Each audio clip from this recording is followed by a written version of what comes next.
y de desnudo completamente de Rusia, ¿no? Entonces, esa parte es importante. Pues mira, hablando de tema político, tenemos a la primera invitada que va a estrenar este especial, que es Estefanía Molina. Buenas noches, Estefanía. A ver si... Espérate. Estefanía, no sé si pon cámara. si nos Si nosotros oyes. ponemos cámara, tú tienes que poner cámara. Claro. Bueno, tú no estás con cámara ahora, Gonzalo, así que no hables. Claro, pero porque voy a fumar, es que te vuelvo a decir, no quiero hacer apología del tabaquismo. De la belleza. No, la belleza es Estefanía, hombre. Oye, Sara Montiel fumaba sin complejos. Sí, no, y si fuera esto hace 10 años también lo haría yo sin complejos, pero ahora a ver si acaba teniendo un marronandri o algo, porque hay algo que en whisky en directo y no pasó nada, también te digo. Pues, no, escucha, si no se pueden hacer anuncios de donuts porque hay... Por el azúcar, ¿no? Bueno, me pues callo. Antes de Estefanía nada, dijo hola. Vamos a Hola, preguntar a Estefanía. Hola, ¿qué tal? A Estefanía. Buenas tardes, Estefanía. Hola, buenas. A ver, no voy a poner la cámara porque es que estoy haciendo una mudanza y la verdad no estoy presentable. Entonces, pues mejor no cámara. En el chat. Nada. Pues, para una persona bella que iba a ver hoy. Hoy no cobra.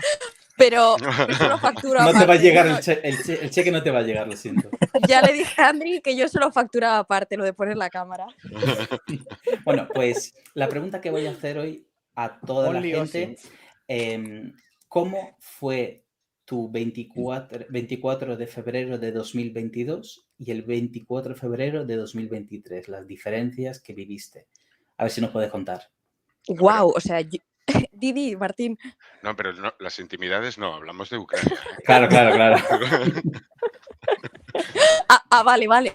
Entonces no, porque... me reprimo. Pues a ver, bueno, en mi caso yo era una persona completamente distinta. ¿Se me oye bien? Sí. Vale, yo recuerdo que el año pasado por estas fechas, no sé a quién se lo decía el otro día, yo desconocía absolutamente este tema, no me oculto. Entonces yo creía un poco esto que se decía en los medios de no, Rusia no va a invadir Ucrania, ¿no? Como es impensable que hoy en día, en el siglo XXI, alguien quiera una guerra en el corazón de Europa. Y en cierto modo, eso era un poco el pensamiento que todavía seguimos teniendo en Europa occidental. La gente no entiende cómo de la noche a la mañana hay un líder como Zelensky que se queda en su país, o incluso cómo hay gente que directamente va al frente a combatir por su país. Eso demuestra la ruptura total de modo de vida que hay en este lado del continente de la que hay en un país que se está construyendo. Y un año después, pues como ya llevo muchas charlas con Zara a mis espaldas, muchos tweets de Andri y todo lo que veo por mi cuenta, pues tengo completamente la visión cambiada. Es más, ya soy un detector de propaganda rusa, ya me doy cuenta cuando me la quieren colar. Entonces, soy el ejemplo de que sí se puede, uno puede salir de la propaganda rusa y convertirse en una persona formada y entender lo que ocurre. ¿Y puedes ser una persona a la vez realista e idealista o es inviable? Oye, esto parece la entrevista personal del tuit de Andri. Pues, a ver, sí, por supuesto. También, esto lo hemos hablado tú y yo alguna vez. Claro, el conflicto de Ucrania, pues es evidente que me posicione en ese aspecto. Creo que no va en perjuicio de mi profesionalidad como periodista. Si hablo de política española, yo entiendo que la gente espera de mí ser un poco más aséptica, ¿no? Al final, mi especialidad es la política española y soy politóloga también analizando esos temas. Entonces, ahí intento ser mucho más aséptica. No siempre se logra, ¿no? Todos tenemos una forma de entender el mundo, pero creo que sí se puede ser racional si uno se pone el traje de analista o de politólogo o de científico social en los temas que son de tu expertise.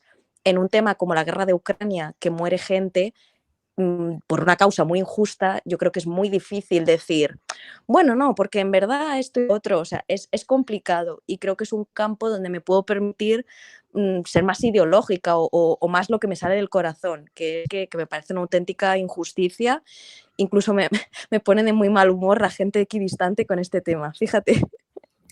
Bueno, pues hablando de equidistantes, ¿tú crees que en este año que ha pasado de la guerra, ya la población en general ha visto esa desinformación, ese falso pacifismo o seguimos igual que hace un año? De que apoyar a Ucrania es apoyar una causa perdida. No, en eso, por supuesto, hemos cambiado mucho, ¿no? Y también ha habido varias fases del relato. A mi entender, al principio, como que la propaganda rusa influía desde el punto en que nadie creía.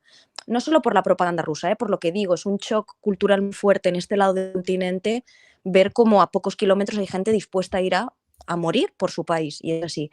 Entonces, yo creo que ahí sí que igual éramos más vulnerables a la propaganda rusa porque no teníamos toda la información que tenemos ahora, también por esta escala de valores distinta, pero creo que a día de hoy en la sociedad española, más allá de lo que sean las redes sociales, que creo que ahí los NAFO y la charla COPZAR, pues hacéis una labor de combatir la desinformación rusa, creo que la sociedad española no está en contra de apoyar a Ucrania. De hecho, el otro día salía una encuesta a nivel europeo y los índices de apoyo eran elevadísimos, desde la ayuda humanitaria, el que más, hasta el que menos, creo que era el tema de mandar armas, y aún así era más del 50%, era el 60 y pico. Entonces, perdona que te interrumpa, ¿cómo explicas que una parte del gobierno de España esté en contra de enviarles armas y que el jueves pasado haya hecho el show que hizo? Bueno, yo fui a ese acto. Si queréis os digo un poco los argumentos que... Sí, por favor. Comenta. El salseo es lo bueno de esto. Bueno, yo creo en primer lugar, y lo dije la semana pasada, no me quiero repetir, para mí que viven en un marco mental todavía muy ochentero de comprensión de un mundo bipolar, de la Guerra Fría, donde el primer elemento es el antiamericanismo, el odio a Estados Unidos, y eso les hace que su posición a veces les descuadre en cosas como lo que está ocurriendo en Irán, lo que está ocurriendo en Rusia. O sea, yo creo que el primer elemento es el antiamericanismo o el odio al capitalismo, el sistema capitalista, aunque vivan en él. Y luego también hay ese tema de la Guerra Fría, de todavía creer que Rusia tiene derecho de pernada en sus zonas de influencia. Y veo que eso está muy, muy asentado. Y todavía tienen esta idea que dije que en mí se ha falsado, de una Rusia no la podéis tocar, no derrotéis a Putin, esto va a ser un horror. Entonces, esta idea de la Rusia imperial todavía está muy en su cabeza. Y claro, un poco los argumentos del pacifismo al final son tibios porque, bueno, hay varias cosas. La primera, veo una negación de los esfuerzos diplomáticos, porque cuando ellos dicen la diplomacia, no se han hecho más esfuerzos, en verdad no es cierto. En las políticas de Angela Merkel, que era la que dirigía el continente hasta antes de ayer, era el apaciguamiento. Y eso no ha llevado a ningún lado. Rusia ha seguido haciendo lo que quería.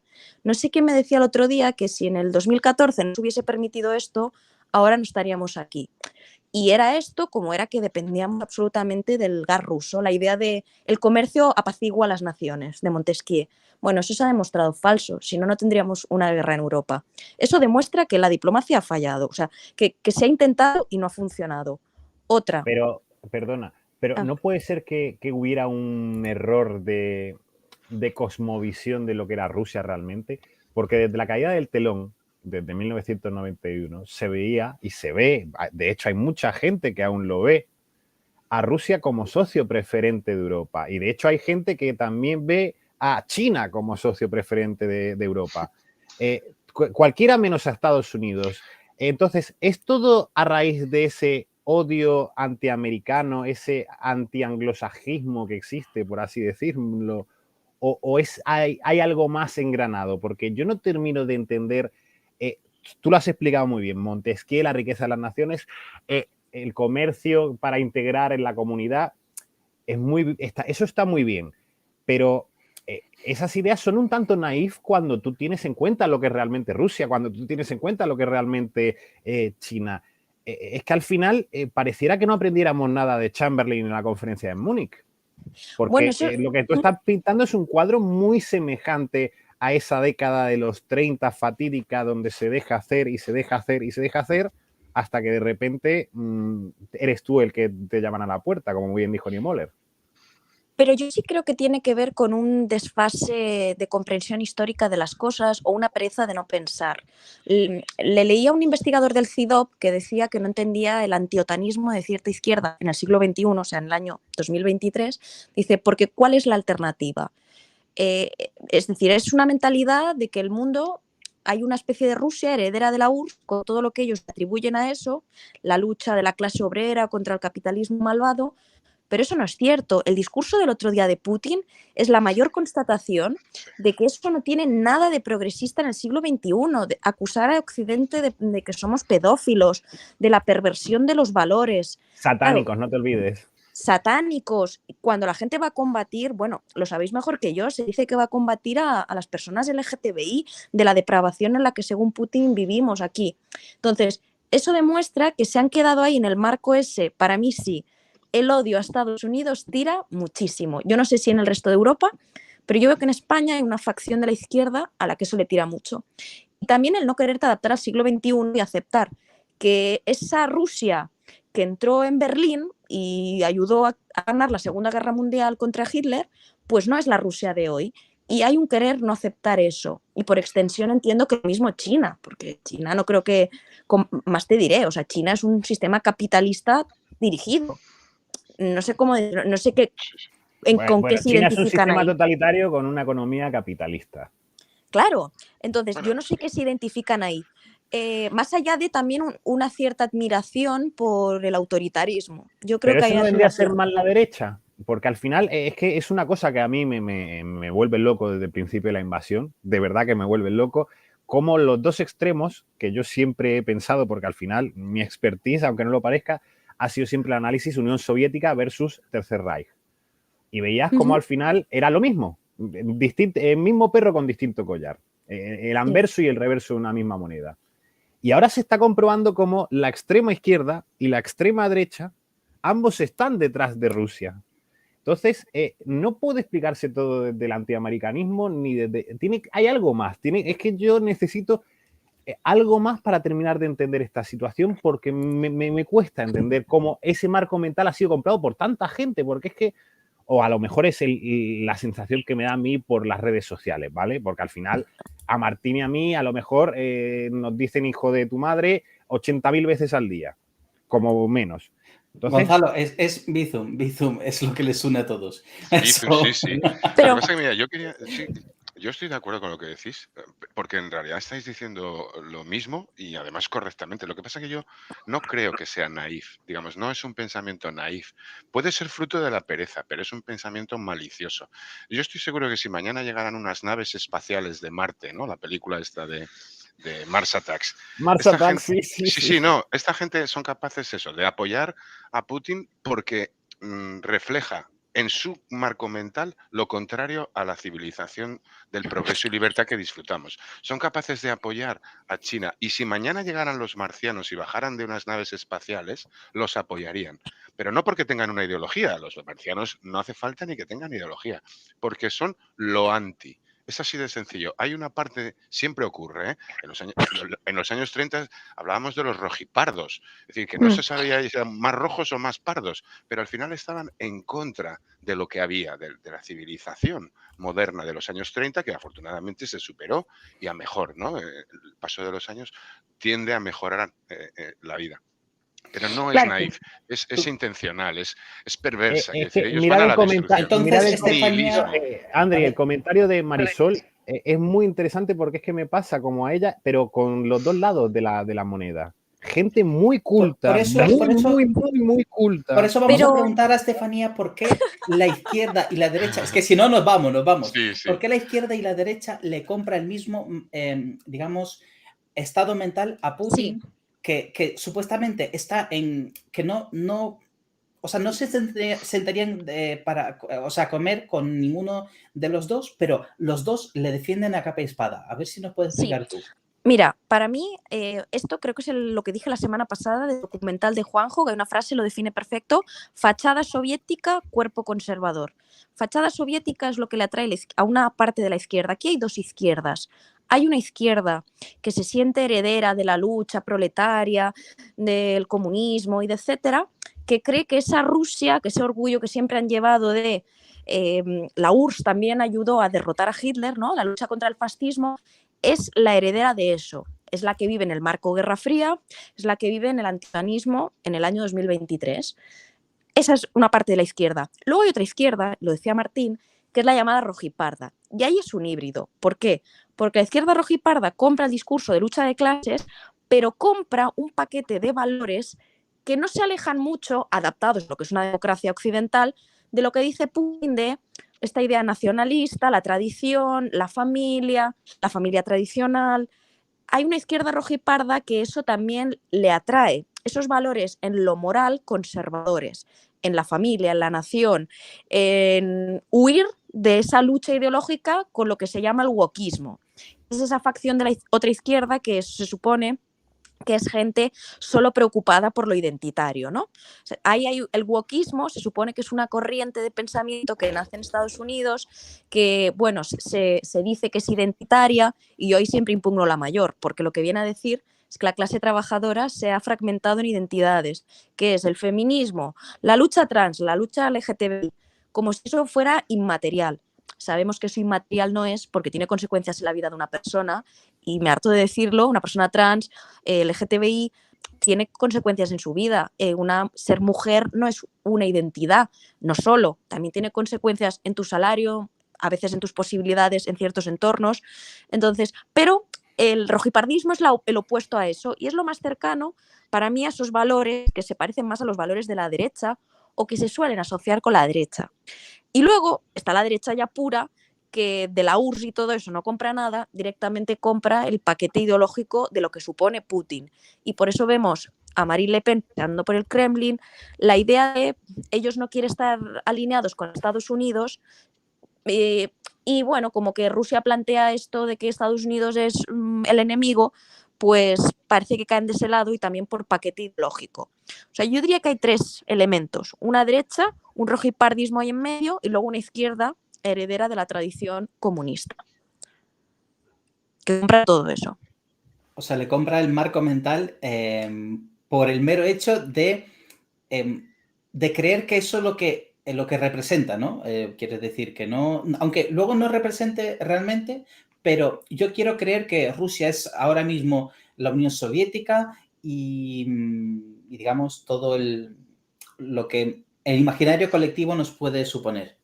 Claro, incluso son partidos, porque yo creo que, por ejemplo, si lo pensamos en el caso de Vox en España, igual nos vamos un poco de foco, pero si lo pensamos en el caso de Berlusconi en Italia, o incluso Marine Le Pen, es mucho más evidente en Francia, son partidos de derechas, o como se dice, de ultraderecha, pero que plantean un modelo bastante no globalista. Es un modelo bastante autárquico, bastante de la propia nación, bastante cerrado. Y yo creo que eso es como lo que más le conviene a los intereses de Putin. Mira, no sé qué me decía el otro día, imagínate que en España gobernara Podemos, en Francia Marine Le Pen. Bueno, Meloni se ha mostrado bastante cercana a Zelensky, lo fue a visitar, pero todos los países gobernados por este tipo de fuerzas que no son globalistas, que plantean una ruptura de este orden de la globalización o internacional, bueno, es que le habrían dado la espalda a Ucrania directamente. Habrían dicho, esto a nosotros no nos afecta, adiós. Entonces, yo creo que también hay un poco algo de eso, de una impugnación a la globalización. No extrañamente, lo mismo con Trump, son partidos cuyos votantes se sienten perdedores de la globalización. Pues sí. Y quiero añadir un tema de la charla del pacifismo, como sí. venía diciendo. Bueno, un elemento es lo de la diplomacia. Diplomacia ha habido. Macron intentó la diplomacia. Lo de Merkel, el apaciguamiento fracasó. Y luego hay un paquete de teorías dentro del pacifismo, y vaya por delante de que yo no creo que todo el mundo en el fondo quiera beneficiar a los intereses de Putin. Seguro que habrá gente que considera que tiene buena fe, pero hay muchos argumentos dentro del pacifismo que yo creo que al final, bueno, porque son de la tradición marxista, el análisis es muy económico. Es decir, ejemplo, voladura del puente de Gers. En verdad, yo creo como que en el fondo les da igual si es Estados Unidos. Lo que vienen a señalar es, en las guerras hay más intereses que los políticos. Y eso, el otro día hice un hilo, lo que diluye es quién es el culpable de invadir otro país. Si A invade a B, A es el culpable. Y luego te dirán, dentro del PAC, argumentos pacifistas. Bueno, pero es que hay empresas armamentísticas que se están forrando, los americanos les viene muy bien esta guerra, ganan mucho dinero, la industria de guerra americana, y dices, ya, si intereses económicos tiene todo el mundo, pero ¿quién ha invadido qué? Y a mi entender, esos argumentos como que lo centran mucho en lo económico, ¿no? Si intereses económicos tiene cualquiera. pero lo que no es normal es como atribuir lo que está ocurriendo a los intereses económicos. Hablan de la oligarquía de Kiev, que esto se dijo mucho en la charla del otro día. Entonces, es como siempre quitar la culpa o se acaba por activa o por pasiva diluyendo la culpa del que lo ha hecho. ¿Y por qué nadie habla nunca de los recursos que hay en Ucrania justo en la parte que persigue Rusia? Porque es que muchas veces se olvida que el Donbass, debajo del Donbass, hay una cantidad de gases nobles y de minerales como en pocos sitios en el mundo. Y más en este periodo de las tierras raras y donde las energías renovables requieren de esos gases nobles que se encuentran allá abajo, como el xenón, pareciera que Rusia nunca tiene intereses económicos en nada de lo que hace. Es más, es que pareciera que solo Estados Unidos o los países occidentales han sido los que han hecho algo en la historia por intereses económicos, por así decirlo, o de recursos, las guerras de recursos, lo que han sido todavía las guerras de recursos. Y se nos olvida que es que hasta la primera guerra de la historia de la humanidad, Ur contra Lagash, en el 4000 a.C., fue por quien tenía el mejor trigal y los mejores accesos al Tigris. Es más, ¿acaso no habrá gente forrándose en Rusia? Yo he escuchado que a veces lo habéis comentado con corrupción y etcétera, lo que desaparecen los uniformes de los soldados, esto y lo otro. ¿Acaso no hay gente forrándose en Rusia? ¿Solo hay gente forrándose en Estados Unidos? Es que, claro, entonces, ¿o acaso la industria Wagner en África? ¿Wagner en África qué hace? ¿Una misión humanitaria? Venga, hombre. Claro, exacto, ¿no? Entonces parece como que aquí intereses, la OTAN tiene intereses, la industria armamentística de Estados Unidos tiene intereses, la oligarquía de Kiev, como dicen, tiene intereses. Pero eso diluye quién ha hecho qué. Esa gente no se estaría forrando si A no hubiese invadido a B. Y eso es lo que se diluye. La voladura del Nord Stream, perdón, dije antes el puente de Ger, la voladura del Nord Stream, les da igual si fue Estados Unidos como su vecino de enfrente. En el fondo es una forma de decir aquí todos tienen intereses. Entonces, me parece un poco pernicioso, ¿no? A mata a B y todo el mundo tiene intereses. Hombre, no sé, alguien ha disparado al otro. Y luego otro elemento que a mí me alucinó, en esa misma charla se llegó a hacer como una comparativa de regímenes de guerra.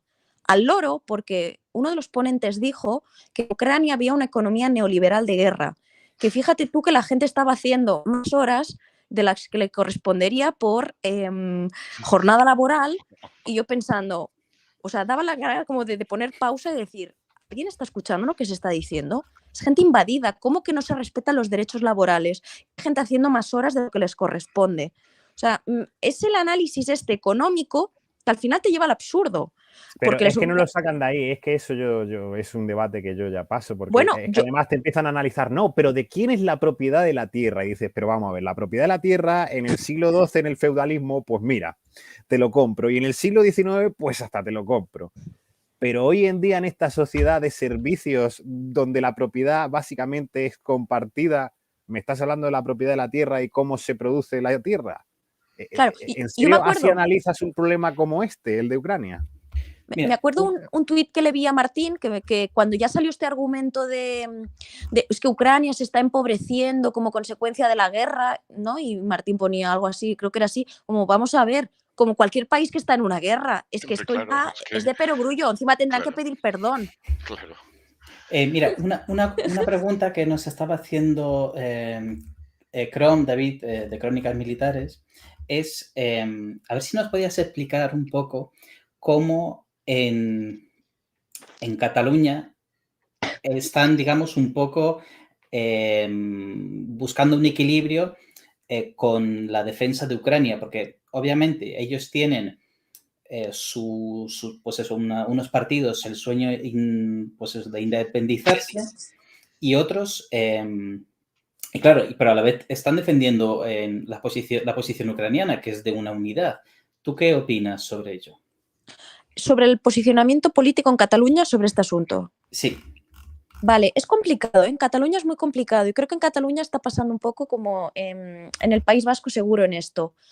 Por afinidad de las causas, por así decir, deberían identificarse con Ucrania. Y vaya por delante que muchos amigos míos independentistas son los del FELA de NAFO y tal. O sea, hay mucha gente independentista que se siente del lado de Ucrania.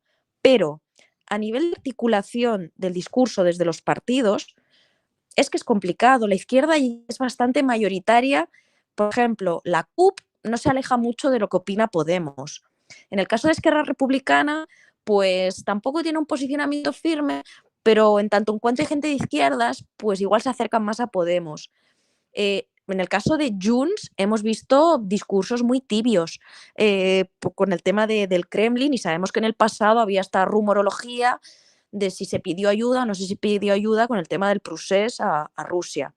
Entonces, es como complejo porque la causa debería identificarles como a los que más, y a mucha gente de base le identifica, pero yo tengo la impresión que también hay un discurso buenista de las guerras son malas, la paz, que al final es lo que decimos, no todo el mundo es prorruso. A veces hay como un factor humano que, igual por estulticia, lo voy a decir finamente, opera del lado del malo, del agresor.